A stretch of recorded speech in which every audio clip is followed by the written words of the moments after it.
minden deres. Jön a tél. Bizony, és az advent, amikor várjuk, hogy a kis Jézus megszülessen. Sok jót teszünk, amivel meglepjük a kis Jézust, azaz ő szülinapi ajándéka. Tél lesz, tél lesz. Bizony tél lesz, kukac, nem sokára.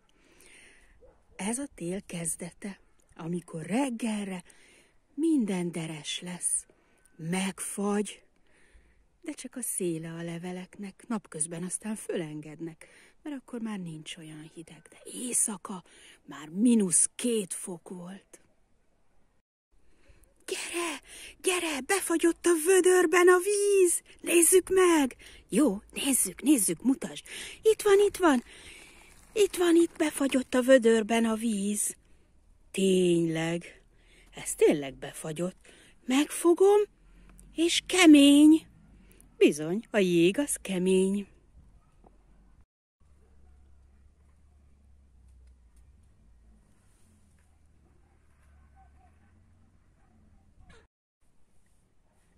De jó lenne majd hógolyózni télen. Lehet, hogy lesz hó idén? Hát azt nem tudom, kukac, de jó lenne. Én is szeretnék hógolyózni, meg szánkózni. Bizony, szánkózni! Én még sose szánkóztam. Hát, ha lesz hó, akkor megmutatom neked, hogy milyen. Köszi! Nézd, azokon a fákon egy szem levél sincs. Bizony, nézzük meg. Ott a háttérben van olyan fa, amin még van levél, de tényleg ezen a közelén egyetlen szemlevél sincs, már mind lehullott. Lehullott, és mi lesz vele? Hát, belemegy a földbe, belemossa az eső, meg majd a hó is, hogyha esetleg az esik le, és akkor táplálék lesz belőle a növényeknek. Megeszik a saját levelüket? Hát addigra már nem a saját levelük lesz, hanem megeszik a kukacok, meg mindenféle kis bogárkák a föld alatt, és földolgozzák. Már azt a földdolgozott kukackakit fogják megenni a növények. Kukackakit esznek a növények. Nekik az finom táplálék. Már vannak jégcsapok is, jégcsapok itt az ereszen. Nézzük meg közelről. Na, nézzük meg. Alig látszik, mert átvilágít rajta a fény. De azért picit látszik. Ott vannak a jégcsapok. Az ablak is párás. Miért lesz párás az ablak, Eszter néni? Azért, mert bent jó meleg van, meg főzök is, gőzölög a leves. Így már látjuk, hogy homályos.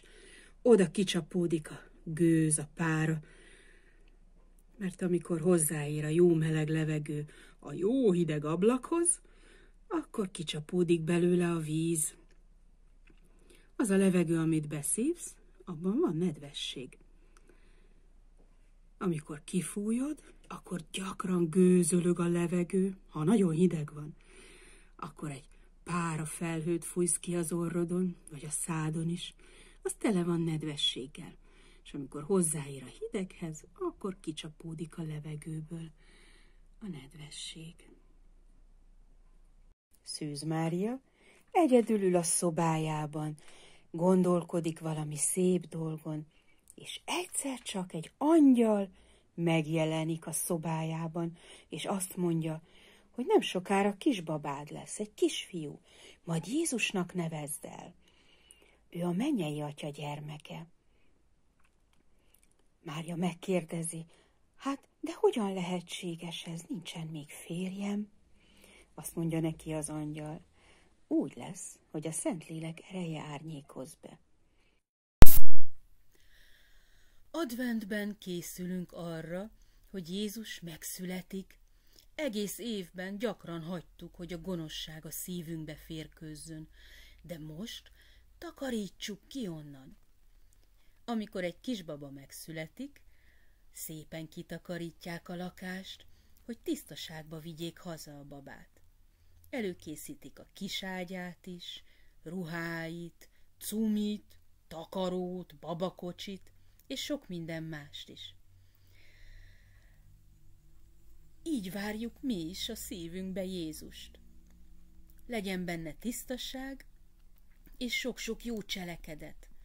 Fogadjatok szót, ne feleseljetek, rakjatok rendet, öleljétek meg a szüleiteket gyakran, és karácsonykor várjátok, hogy a kis Jézus a szívetekbe szülessen. Ébredj, ember, mély álmodból, megszabadulsz rabságodból.